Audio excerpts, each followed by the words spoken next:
Welcome to Recovery Recharged with me, Ellen Stewart, pushy broad from the Bronx. How does recovery work? How do you use the tools of recovery in everyday life?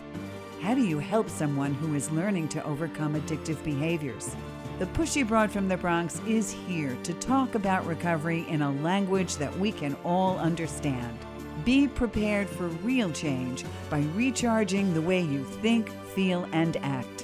It's time for Recovery Recharged with Ellen Stewart, pushy broad from the Bronx on TransformationTalkRadio.com. Welcome, Transformation Talk Radio listeners. My name is Ellen Stewart, and I am the pushy broad from the Bronx. Welcome to my show, Recovery Recharged, with my illustrious co-host, Dr. Pat. How you doing, Doc? I'm really excited about this show today. You know, I think every day we're learning more and more and more about the redefinition of addiction to match the current times we're living in. Exactly. And it is about time, right? Don't you think that we're starting to include the many or multifaceted aspects of addiction? Because once upon a time it meant one or two things. But now, like, there's a whole new world. There's a whole new set of things, right? And that's what you're bringing today. We have a great guest, right? That's exactly right. And one of the reasons why I put this show together with your help and with your blessing is that we're not only talking about substance misuse, alcohol, and drugs, but we've brought together so many guests over the course of these almost 3 years that handle process addictions. And what we mean by process addictions are addictions that don't involve specifically substance misuse. And this is one of the addictions that we're going to address today, and we're going to answer the hard questions and talk about a topic that lots of people are concerned with. So, of course, as usual, this show brings in the experts, and we have one today, and I can't wait for both of us to explore this with him, Dr. Pat. Yeah. So, the name of this episode is Exploring Sex Addiction with Justin Wolfe, who is a licensed clinical professional counselor. Justin is born and raised in Naperville, Illinois, and the director of clinical services at Footprints to Recovery in Chicago. And I have used them before with quite a few guests.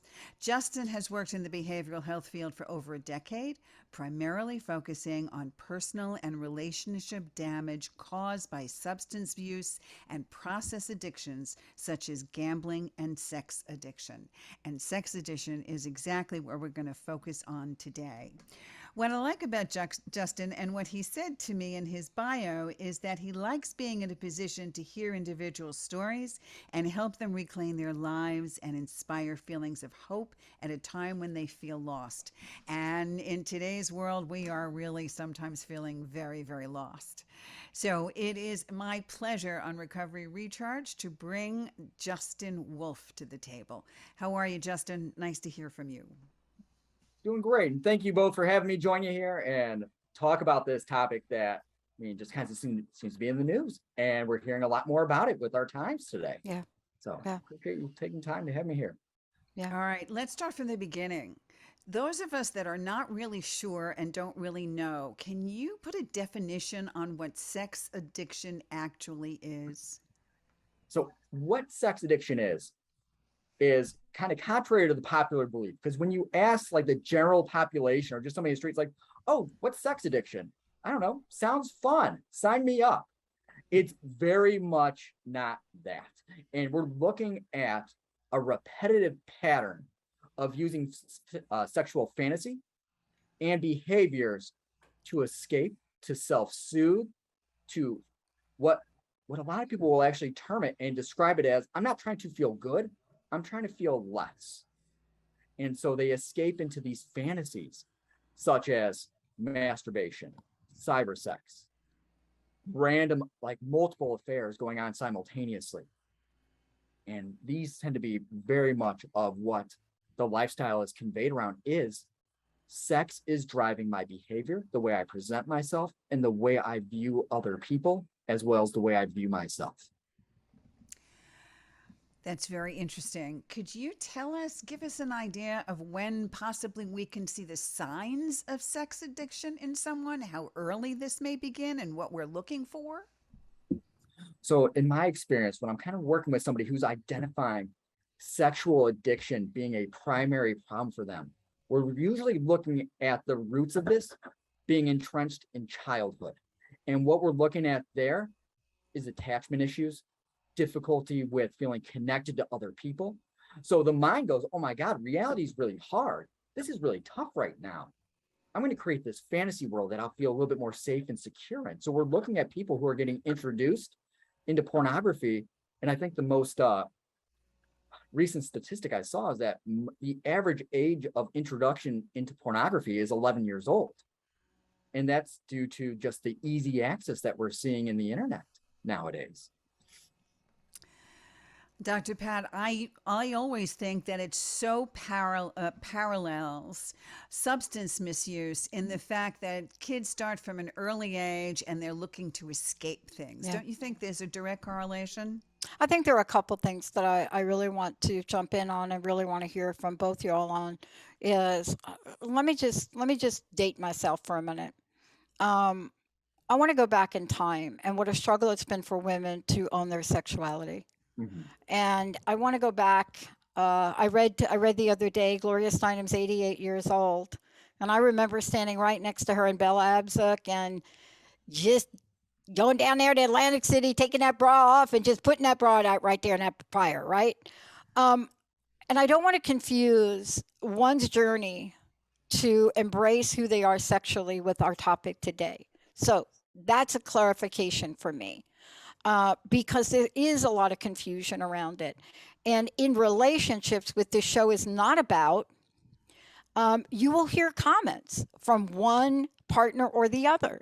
And they will throw that addiction word around. And to be honest with you, that is just not what's going on. It is like somebody is saying to the other person, hello, sex once a year just is not working for me. That's why your definition was really important. Yeah. Okay. The other part of this is to really think about the word addiction. You can't stop. Mhm. You are powerless. You will risk your job and get on your business computer. Hello, you out there. Put it down now. Stop. You will get on that corporate computer. Right? Yeah, Right, it's true. Justin? You're going to get on your 100%. corporate. No, because you're laughing, but it's so true because guess what ends up happening is I'm using my work computer. I've been reprimanded and I've heard this from numerous people. They've caught me. They check my browser history, but you know what? That's what denial is, right? It's not a big deal. It's fine. I'm just a guy. Like that's what I hear from guys, right? Like I'm just a guy.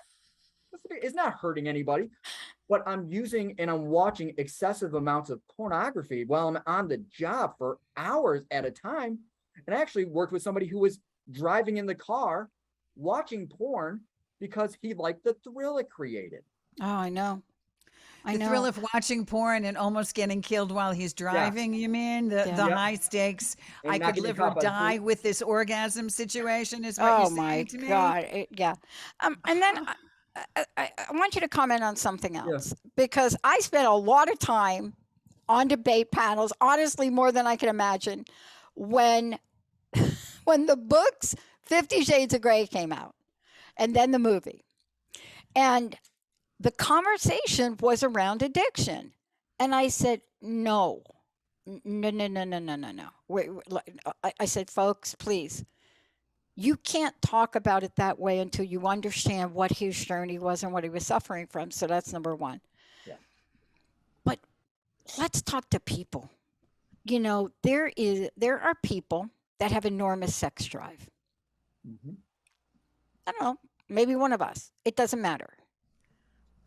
But let us not confuse it and let us try to be kind and respectful to our partners, our spouses, our family members. When you put the addiction tag on somebody, you better understand what you're saying to them, right? Okay, right, Ellen, right? And this is one of these areas that Justin is going to get us really super clear about because that is not okay. So let's talk a little bit about the difference between, say, addiction and hypersexuality and those feelings of, okay, I'm kind of into my daily porn, but I'm not letting it interfere with my life. There is a line. Explain it to us, Justin. No, and I think that's the part where you get a lot of people, just like with alcohol, just like with other substances, right? They can use it, put it down, and not have a problem with it. But yet, if I have that predisposition and my mind knows, like, I've had those early attachment wounds, or I've experienced trauma, or I got the genetic predisposition because I look up and down the family tree and I see addiction just lining each branch, then I know I'm at an increased risk to form this really unhealthy attachment to pornography as a way to kind of self-soothe. And I think that's the right, when we're talking about hypersexuality, and we're really kind of differentiating between, is this a compulsion, right? We're kind of looking at that compulsive component of it, where we're saying, this is going to the top of the food chain. This is what is driving my behavior. This is what my focus is at.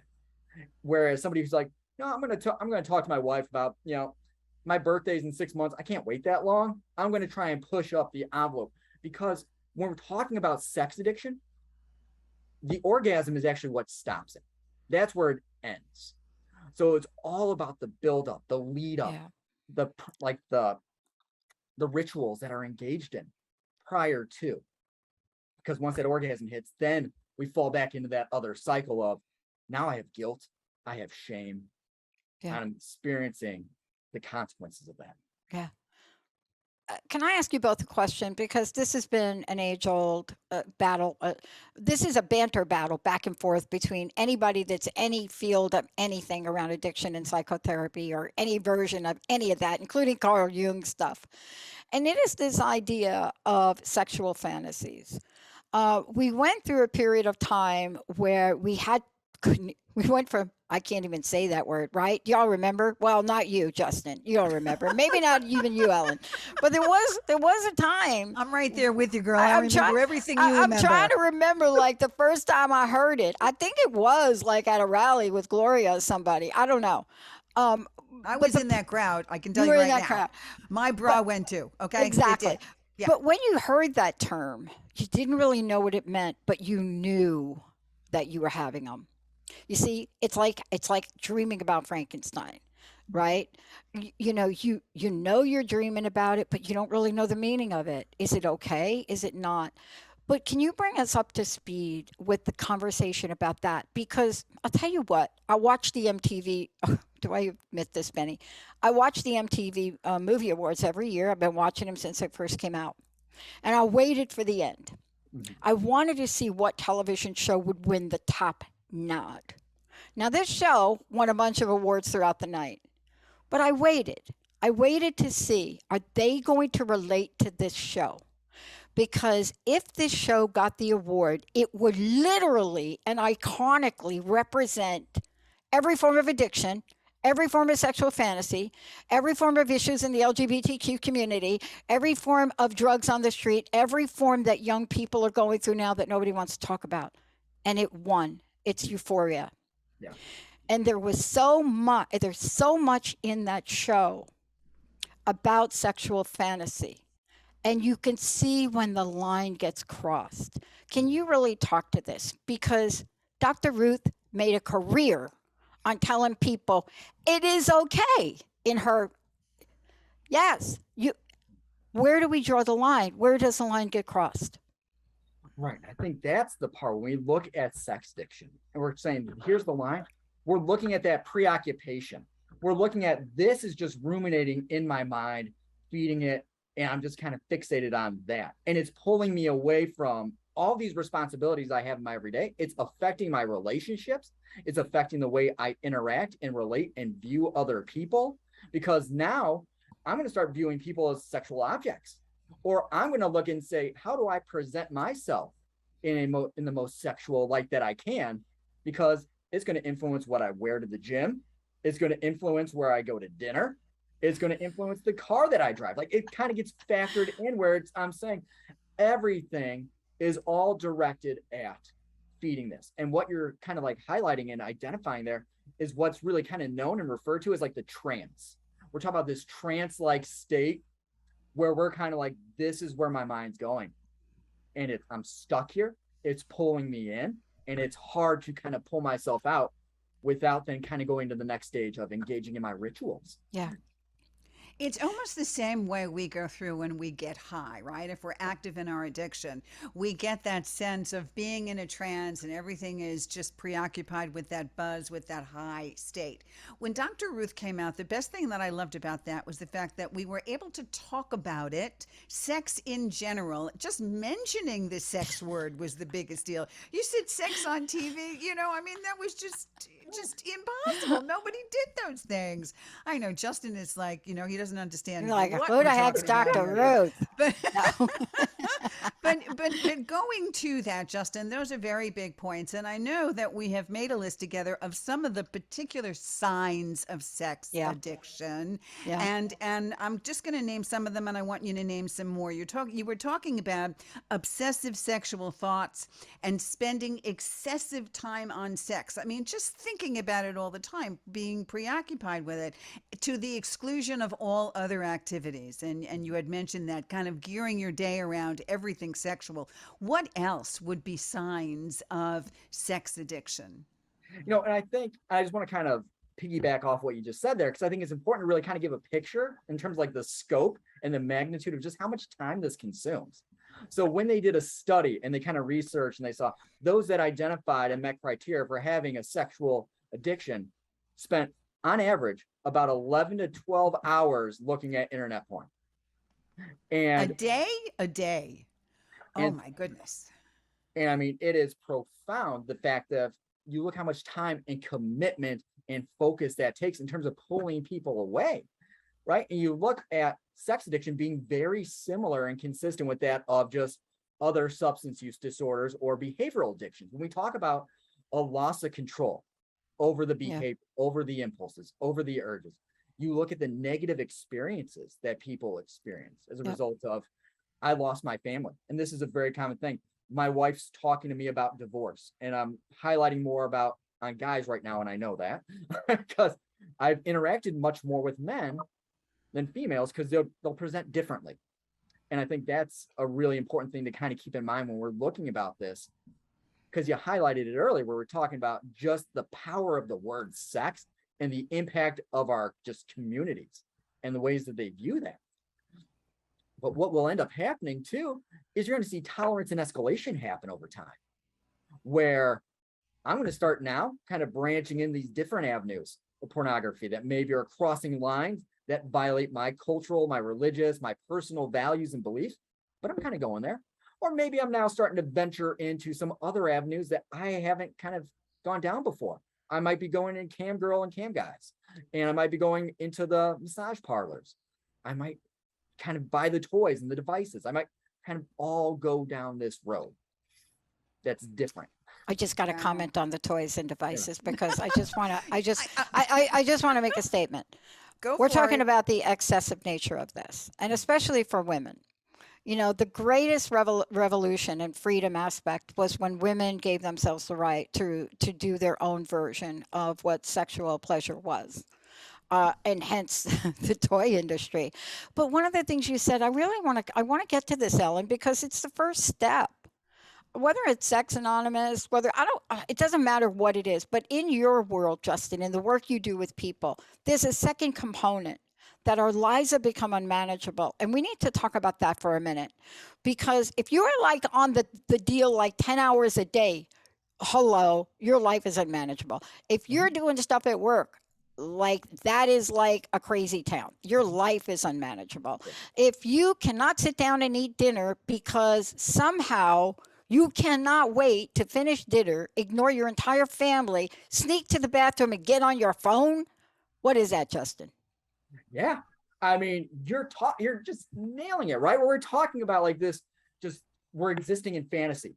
I'm existing in this fantasy world. I'm disconnected, and I'm not really fully present. And I've kind of entered my own trance in terms of, I've heard it from numerous people where it's like, I'm at Thanksgiving dinner and all I'm thinking about is sneaking off and shooting a text and seeing who I can meet up with and where we can go.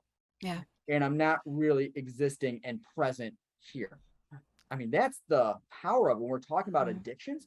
We're talking about denial and gaslighting, where it's like, hey, guess what ends up happening? My phone just keeps dying. I don't know. I just had AT&T's just a terrible provider. I don't know why it just keeps cutting out. Like, but these are very common things. Or guess what? I have to go on a business trip for 3 days and there's no cell reception there. It's the lengths and the extent of the denial and the gaslighting that takes place, that occurs to keep this alive and going. And that's if everything is all legal, okay? Because when you go into some of the more prevalent signs of severe sex addiction, you're talking about stalking, rape, child molestation, sexual offenders. I mean, the criminal activities as to where this can go that could be detrimental to one's life and health. I mean, for sure. So that's much more serious, but certainly this is the pathway. It can lead to this pathway, just like drugs and alcohol can lead to what do we say in the rooms? Jails, institutions, and death, Pat, right? That's what we say. Yeah, we don't want to visit that today. So with this, I wanted to ask you something. Pat. Do you think that sex addiction is more prevalent in men than in women? Before we ask the expert, what do you think, Dr. Pat? Do I think so? Yes. Oh, there's no question in my mind about it. And I'm not addressing it from, let me just say, I'm not addressing this casually.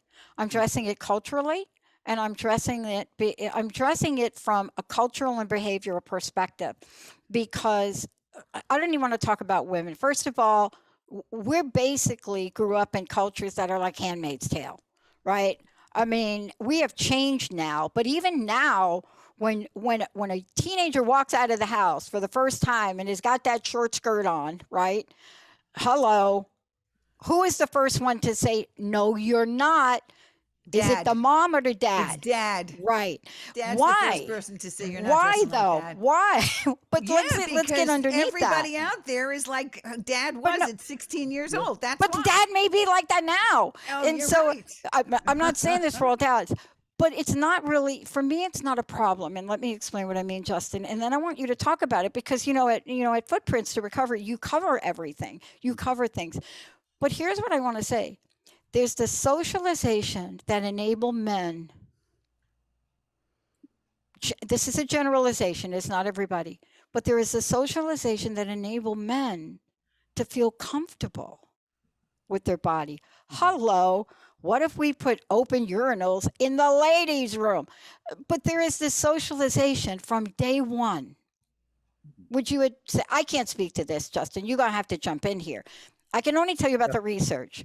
There's a socialization in the world of men that they have an opportunity to either feel better about themselves or worse. It depends on what's going on in the urinal. But there's a socialization where you are basically forced in a public arena to not be provided a privacy. And most men that I've worked with will say that is like no big deal. From day one, my dad kept the door open, like I'm learning how to pee, and my dad kept the door open. Women don't have that. And even if women did have that, it would come under public scrutiny. I mean, if a mother on an island has a daughter that is fully unclothed, because I got to tell you, on some of the islands, they grow up not wearing clothes, and runs into the water, it's kind of ohana. You do that in a Bronx public pool, and they're going to lock you up. But my answer is based on our culturalization and socialization. I just want to talk about this country. However, when you go to other countries, I'm not as sure. I'm not as sure as of South America. I'm not as sure as Italy. But generally speaking, I think men have felt a sense of freedom. Now, I'm not equating that to addiction, so I just want to be clear. That's my 2 cents. Justin, is sex addiction more prevalent in men? Oh, And does it come from a culture and societal thing? Well, to answer your question, and Dr. Pat, when you're talking about like the 16-year-old daughter wearing the short skirt, I'm like, oh my, I have a daughter. I'm like, oh my gosh, she's not going out in a short skirt. Exactly. Because no, it's like spot on. It's like, wow, how'd you get in my head? The thought is like, because I know how guys operate. we know where our minds go. And to kind of go piggyback off what you're saying, like in terms of like the social and the culture, where guys who engage in sexual behaviors get viewed as, like, from a young age, you're a stud, you're a ladies' man, Exactly you're a right. Don Juan. Whereas females who engage in sexual behaviors or are sexually acting out get called a slut, a That's right. nympho, right? We kind of have these double standards for our society. So to kind of get back to Ellen, your question, like, is sex addiction more prevalent in men? Yes, it is, because men are much more willing to open and identify with it. Whereas for females, they will, or for the ladies, they will come and they will present with another issue. And a lot of times what you're looking at are relationship or attachment issues and problems that they're having. Yeah. And that's kind of what's underneath it. Yeah. I would love for men and women to meet in the middle. I really would. I mean, it has been, the people that I do with the work that I do with couples, what I really watch is that's what I help them with. How do you get to some place where you're going to move that way a little bit and you're going to move this way a little bit? Because honestly, calling me for an appointment because your husband cannot stop talking about how really amazing Charlize Theron looked in the Mad Max Furiosa when she shaved her head, and he's talking about it for a week. That is so come in, Especially we'll when I'm talk just about looking, it. I'm just looking at her kicking butt, okay? And not I'm how saying, fabulous she oh my looks. God, I Right. agree with him. I'm ready to Right. get a poster. I'm going to do my hair. But it comes from a base of insecurity and unknowing, and that's why you're here today, Justin.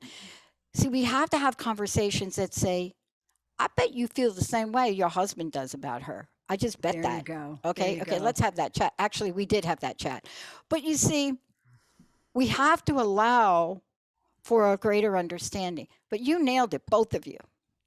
We're going to take a quick break, and then we're going to come right back because we have much more on exploring sex addiction with Justin Wolfe. Stay with us.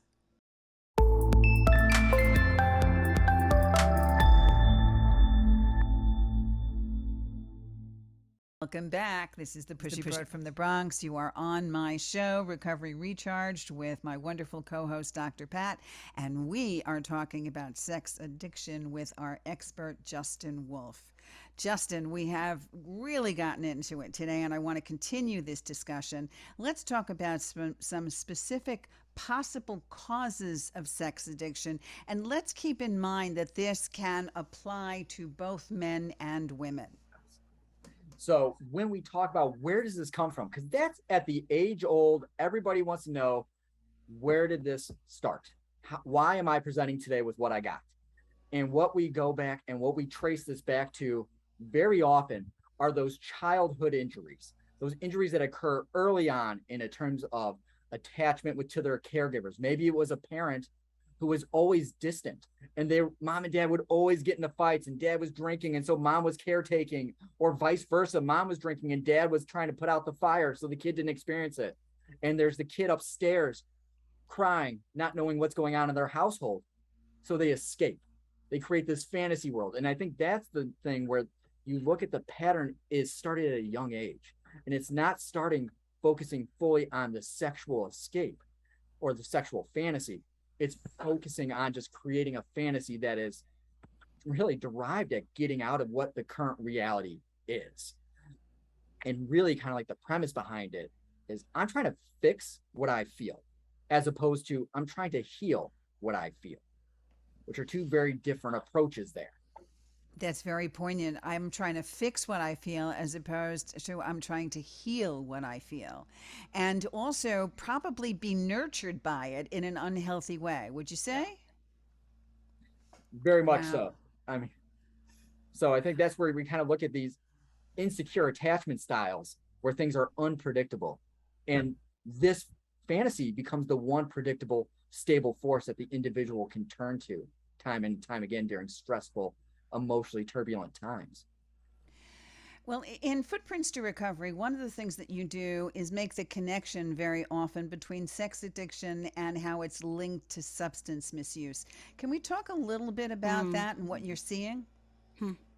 So what we tend to see And there's one case in particular that kind of like just jumps out to me. I've worked with her for quite some time. She's been in numerous programs, and she was a fantastic individual in terms of just acknowledging and noticing, hey, like I might also not just struggle with substance use, I might also have a problem with my sexual addiction here.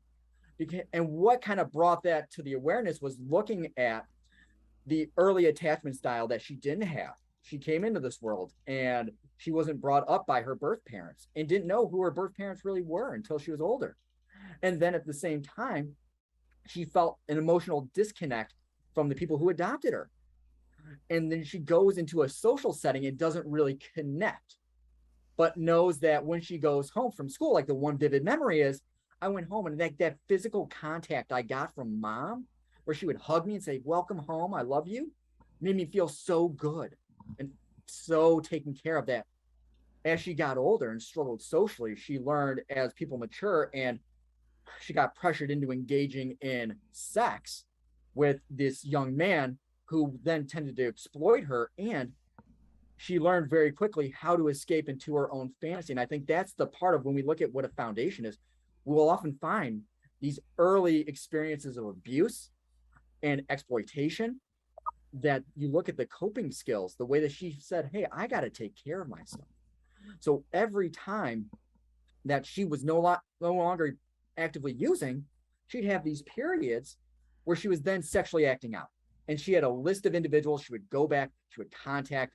And this is no different than anybody else that I've interacted with that has sex addiction. They're like, I know who I'm calling. Here's my old flame. Here's my old coworker. Yep. Like, here's the same prostitute that I've used numerous times. I'm going to go eat at the Chinese restaurant because guess what? She works across the street.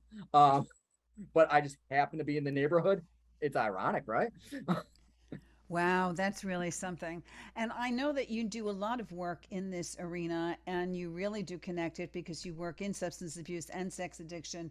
Can you tell our audience where we can find you or where we can get help in this area? Yeah. So we have our company website. It's Alia Health Group. So there's a number of facilities. I believe we have 13 facilities that are kind of spread throughout the country at this time.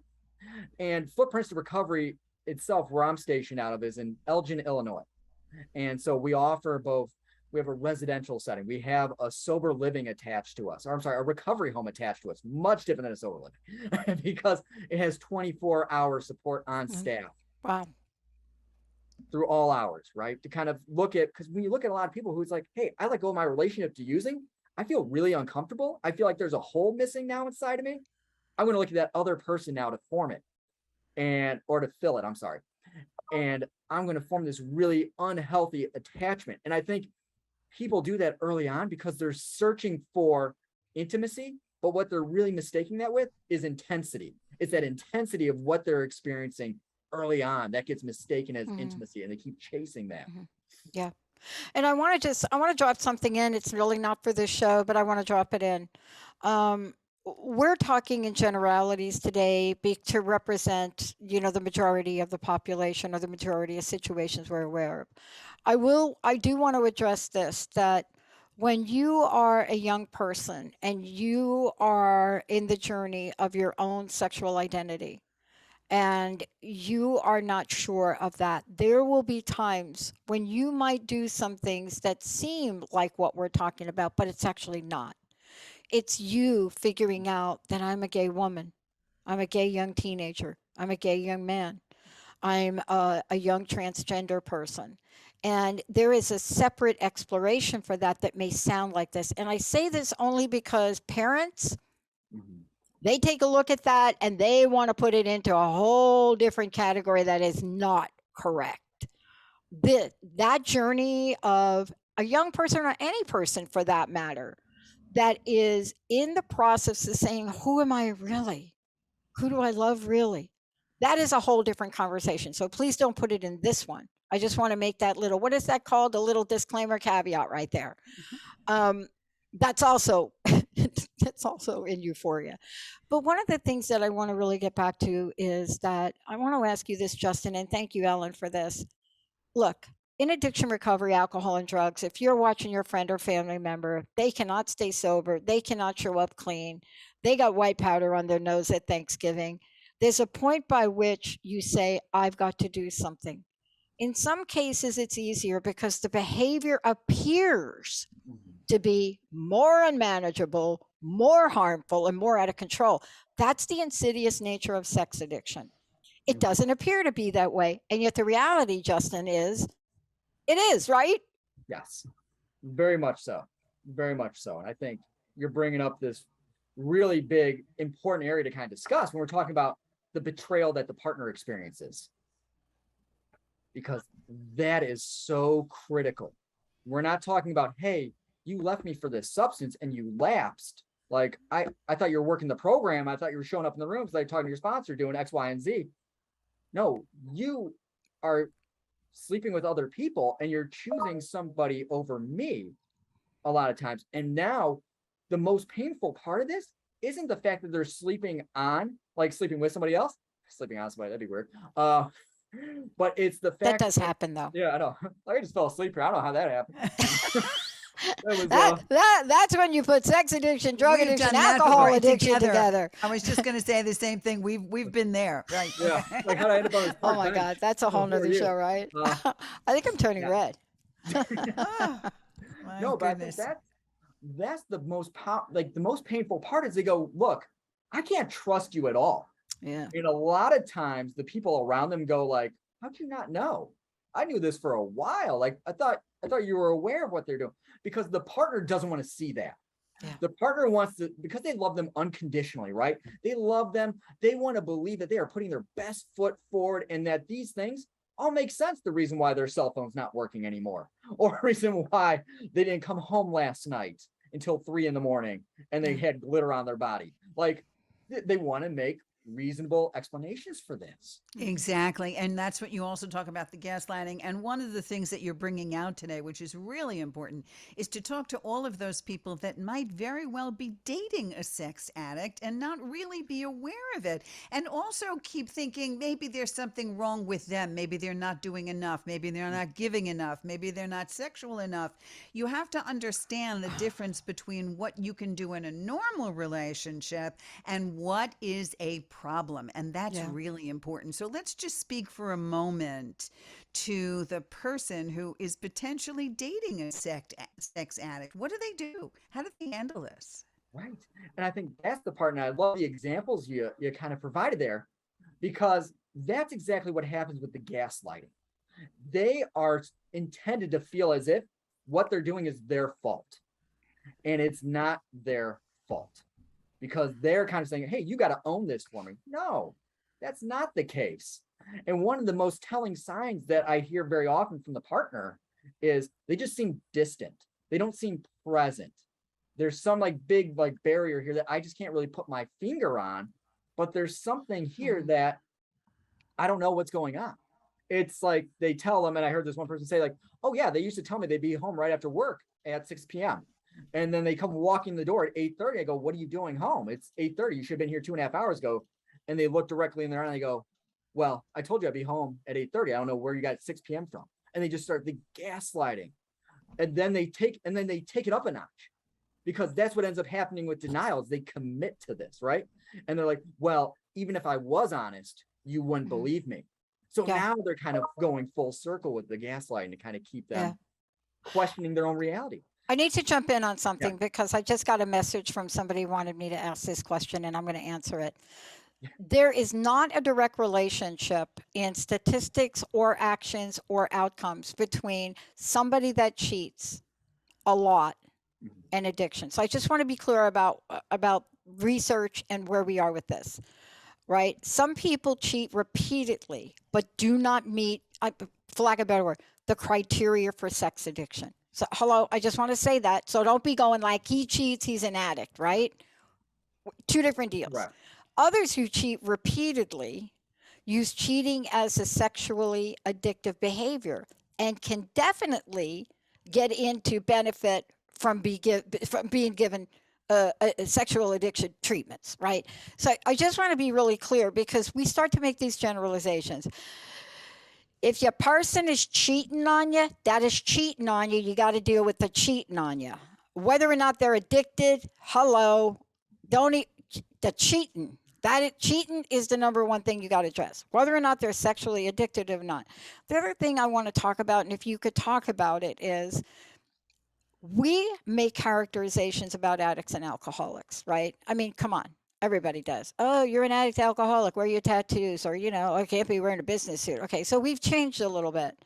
We also do the same with sexual addiction. Mhm. We will look at a person and we will say, I know him, Harvard graduate, Right. him. Right. We use words No like way. depraved or No perverted. way. Right. Ooh, he doesn't even have any tattoos. We Right. got to take that whole deal off of the table and say, sex addiction doesn't know any boundaries. Mhm. Definitely criteria is not having a tattoo. As a matter of fact, that is not the statistics on any of this.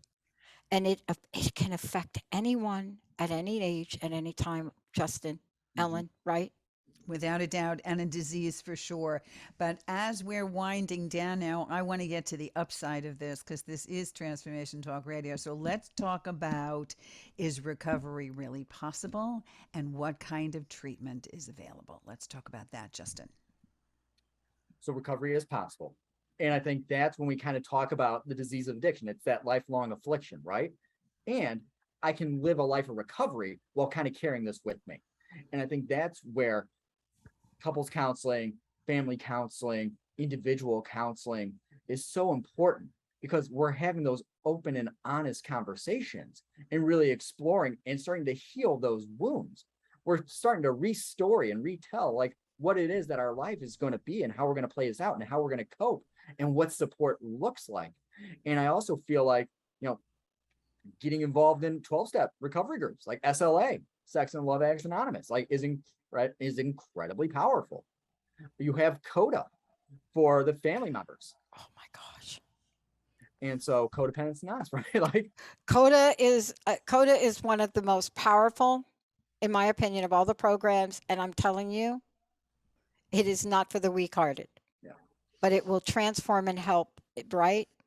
Yep. And CODA, and just to be clear, even though we're using codependence as a phrase, this is the place where you get to get help to really be able to take care of yourself despite who you're in relationship with, right?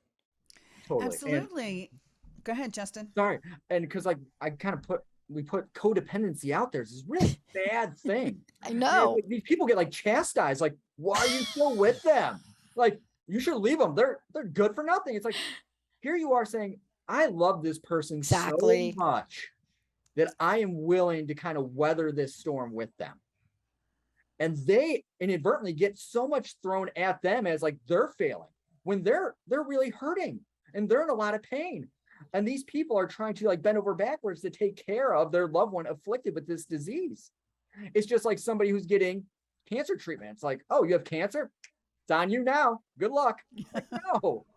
This disease. No, but that's for sure. But just like everything else, there are boundaries, because what happens in a relationship, especially when you have an addict and a person that's trying to help, is that that person can help so much that they lose everything, including their identity, and there is an enabling situation. The old things that I have always learned about codependency is that there is a distinct difference between caring and caretaking. And that in itself is something that one learns in CODA meetings. So, because we talk about sex addiction and how much it affects everything and how much it affects mental health, and there is a treatment for it, are we treating sex addiction like a disease, like substance misuse? Do we call it a disease? I mean, the DSM-5 doesn't recognize it yet. But then again, when you kind of go back years ago and kind of look at gender dysphoria in the DSM-3, where, I mean, it's just part of the evolution. Gambling disorder finally got kind of recognized in the DSM-5. And I think we're starting to kind of see a trend in that direction where people are not morally judging this, because the people that are caught up and afflicted with sexual addiction, they're not having a good time. No. And this is actually, you're bringing out a really good point. I think that, let's just make a statement. People that are caught up in addiction, while it may seem they're having a good time, the burden that they carry from one minute to the next is a burden. It doesn't matter how you look at it.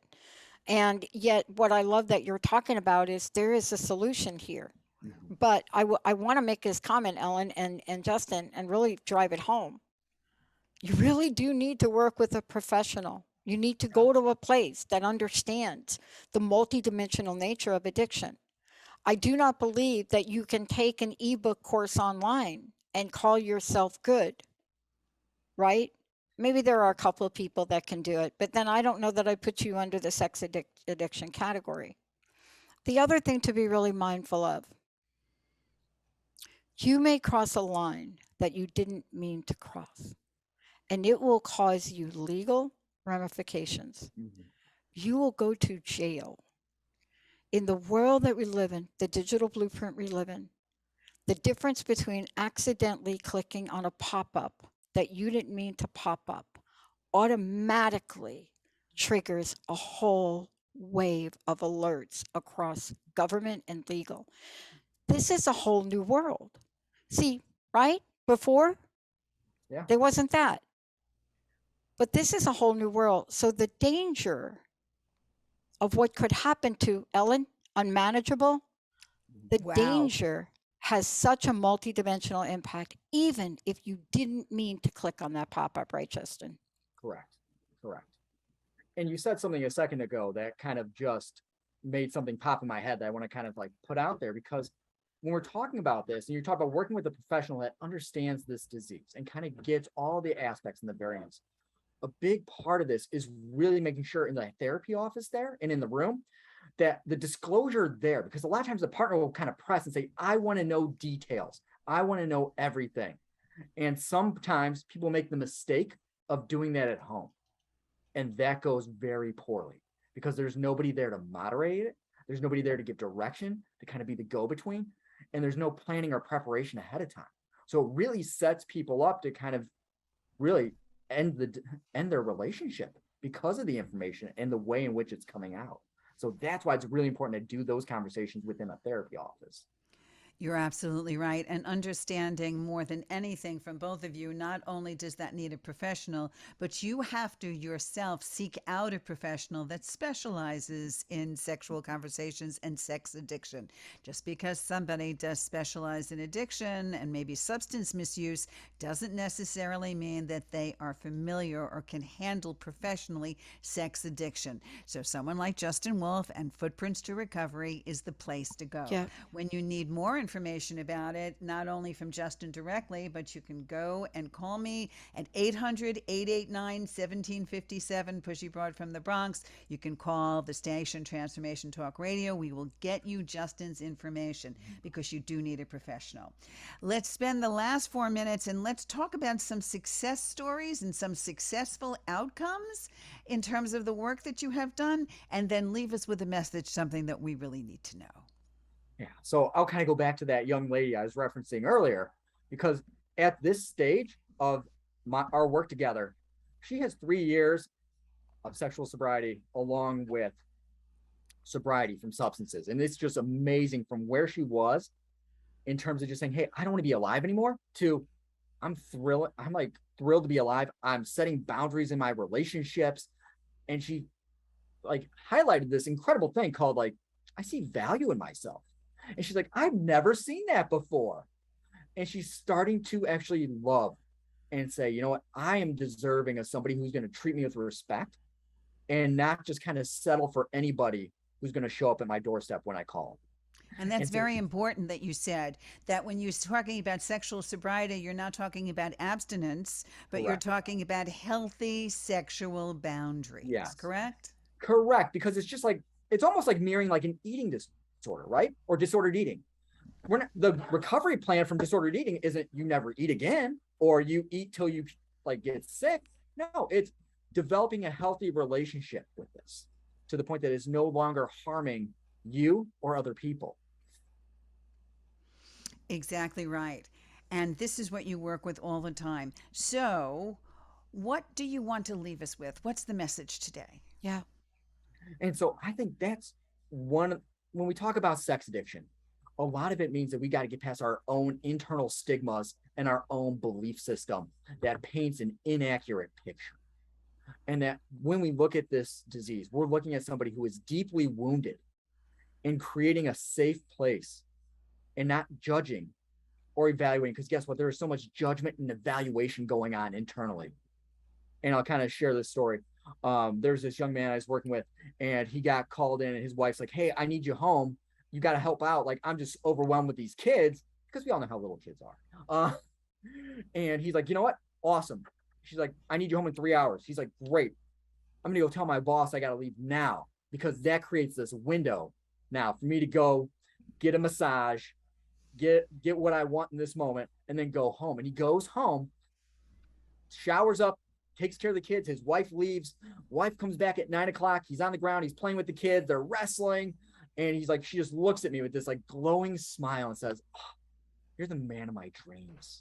And she said this, and he goes, "My heart dropped. It just dropped, because if she knew where I was right after she called me, she'd be disgusted with the individual I am." Well, we know where he can go for help, don't we? Yeah. Yeah. And I want to say this, and I'll echo this sooner rather than later. If you have any of the signs that were talked about today, or you see them in your spouse or partner, it doesn't matter whether you're a heterosexual couple or not. But if you see them, please get a hold of Justin. Please give him a call, because that is going to be the door opening. Even if you don't know what to do, you've got to call an expert and say, "What do I do? I mean, what do I do?" That is the place to start, isn't it, Ellen? Justin? Absolutely. Thank you so much for being with us today, Justin. Yeah, thank Dr. you. Pratt, why don't you take Thank us you out? for having me. I want to thank all of you for tuning us in and turning us on. I want to tell you one other thing about this topic. You know, this is something, thanks to Ellen, that she's bringing to the forefront. We're going to do more and more of this, because the statistics now are coming in. COVID did not stop sexual addiction. I just want to point that out. Understanding it and knowing that you can do something about it is important. The devastation of people that are affected by it and the people that are it, they don't want to be this. They don't want to do this. And for all of you out there, please call Ellen, get a hold of Ellen, because Ellen will help you through the addiction process. Get a hold of Justin, and this is the solution. See, the first step: phone, call, talk. That's it.